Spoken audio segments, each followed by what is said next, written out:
Okay, everybody, we're talking about the Ruger EC9s today. But before we do, we got to go over to Norm. He's got a great message for us. Without any further ado, here he is. Okay, we just finished our meeting. The thing I wanted to tell you guys is, it came to me as I was sitting in the meeting that the gun industry gets bigger as you guys subscribe, so you should subscribe right now. All right, thanks, Norm. Okay, let's get into it. The Ruger EC9s. This is a gun that we decided to review alongside a lot of the most popular guns. Now, obviously, this one isn't quite as popular, and it's fairly new. And so we wanted to review it, include it, just so you guys are aware. We did kind of a whole review, a big video. If you're just watching this and it just came out, it may not be up, but here in the next few weeks, we'll link it up here. And we reviewed 8 guns side by side, some of the most popular ones in the industry, like the P365, the Hellcat, all those, but also some of the ones kind of on the outskirts, whether due to price or due to whatever other reason. We just included some of the other ones just because we wanted to get a comparison to see if it's even worth paying the extra money for those ones, or if ones like this are well worth buying instead, right? And you can get it for a discount. So let's get into it.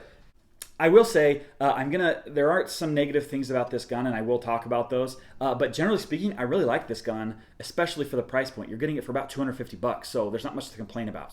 Let's get into it. We're gonna look at the grip first. So let's see if you guys can see that. It looks like it's looking good. The grip is probably one of my biggest complaints about this gun. It's fine, it worked, but it's like fatter back here and then gets way skinny up here. Now, does that make it more concealable? Well, of course it does. And people have mentioned that before in other videos we've used this with, is that skinnier means more concealable. Yes, it does, but at the cost of something else. Now, I will say it was fine. It was, it's more snappy, definitely more snappy of a gun than others. And I don't know if that's just due to the fact that it's thinner. And, there is a breaking point at which the gun gets too thin that you can't really grip it very well anymore. And I think that's the case. I took about 5 people at different times to review this so we could get their impressions as well. And most of them did not like it at all because it was just too thin, I guess. The length, or whatever you want to call this, the width, but the length here is good. It's just a little bit too skinny, so it's hard to get a good grip on it, especially because the grip texture is not very good. Back here, there's no grip texture. It's just smooth. And then up here, there is. But on the front here, it's not very good. I mean, there is some grip there, obviously, but same as here on the back. But it's just not ideal there. Now, does it work? Yep. Did I get really good with it? I did. But that's just something to note. And so I do want to say it again. It was more snappy than most of the other guns we reviewed. And so it's nothing crazy. It wasn't like, oh my gosh, man, I can't shoot that thing because it's so snappy. But it is more snappy, which means it's having way more muzzle flip, harder to get back on target, which I guess brings us to the sights. So let's talk about those. The sights are fixed, obviously, which is what you're just going to get at the price point. And that's fine, but they're just not preferable either. They're all blacked out, in fact, front and back, and so they're a lot harder to pick up. Even outside, I had a little bit of a harder time picking it up. Granted, it wasn't that hard, but if I'm comparing it to other ones that have very easy sights to pick up, this is definitely harder. Inside, I would say was fairly challenging, and so you could do it Hickok 45 style, and you could use nail polish or something to brighten those babies up, but they're not coming off because they are fixed. So that is one thing you're paying the lower price for, is that you're just not getting as good sights. It's fine. It's really not that big of a deal in my opinion, but it's something to know.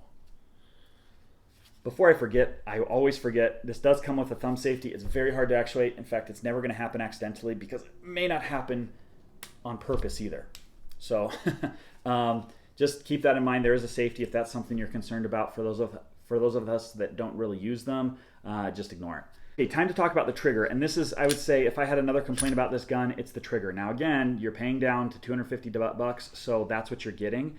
And so it's not really all that much to complain about, but it's just this very long, it's got a safety blade there, which is good, but it's got this big long pull and it just keeps going and going until it finally breaks. And then the reset, that's the worst part for me, because it comes all the way forward and finally resets there, and then you have this big long pull again. There's no real wall. There's this take up, but then it just all feels like take up and then it breaks. There's no wall that hey, okay, this is where the shot's gonna break. There's no, it just finally breaks way back here at the rear, so you've got this long pull. It's like a double action pull. And that's fine if you know what you're getting into. But as far as the reset's concerned, I'm fine with it being longer. But what I don't prefer is that you can't really, I forgot, it also has a magazine disconnect, which I keep forgetting because most guns don't. And so if the magazine's out of the gun, it will not fire. Okay, so let's do that again.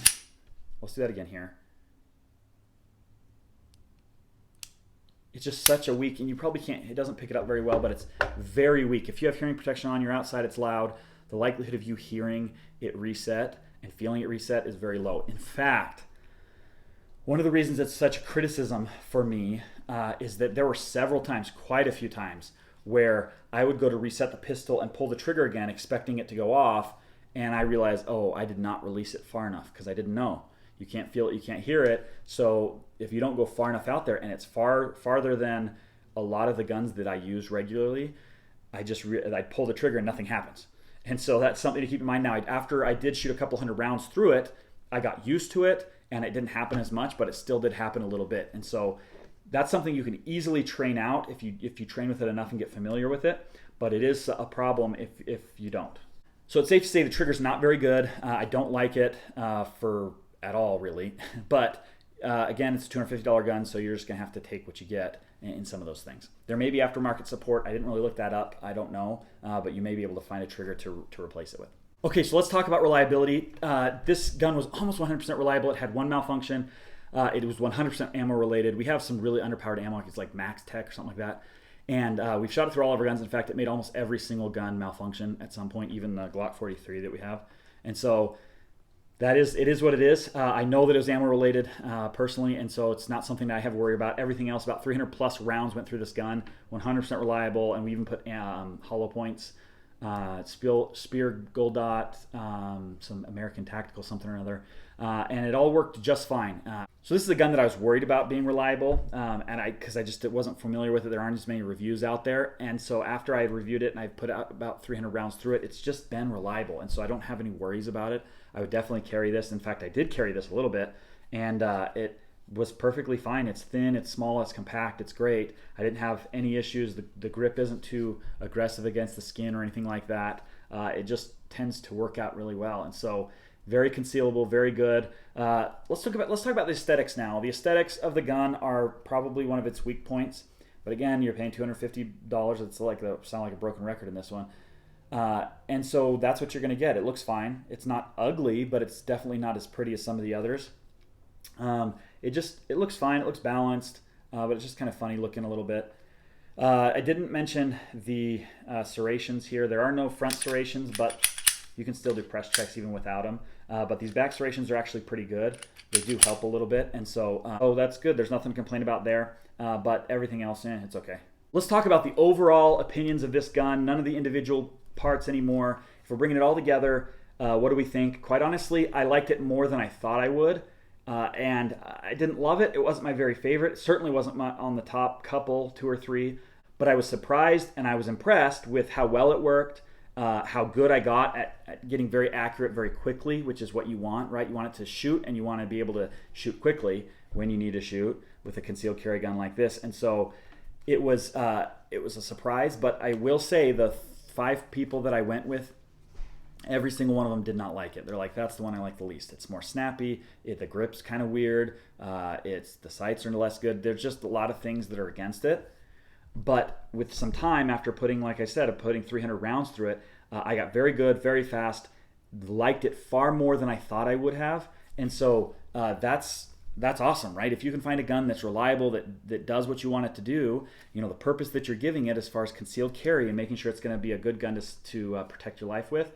Hey, from my experience, this is one guy, one gun, but from my experience, it was a great gun, and it's definitely one I would recommend if you're looking for a lower price point. If you're not, and you're not on a budget necessarily, would I pay up for a $400, $450, $500 gun? I would personally, because I think you get so much more trigger-wise. It helps you, sights, everything helps you be more accurate quickly. I would do that, but if you don't have that option, this may be one that you could look at. Okay, we hope this was valuable to you. If it was, we hope that we get a subscribe, a like, a comment down below, all of that good stuff. Watch the videos all the way through, not just ours, but all gun channels on YouTube. Show YouTube that this is a valuable part of their business, and we will see you next time.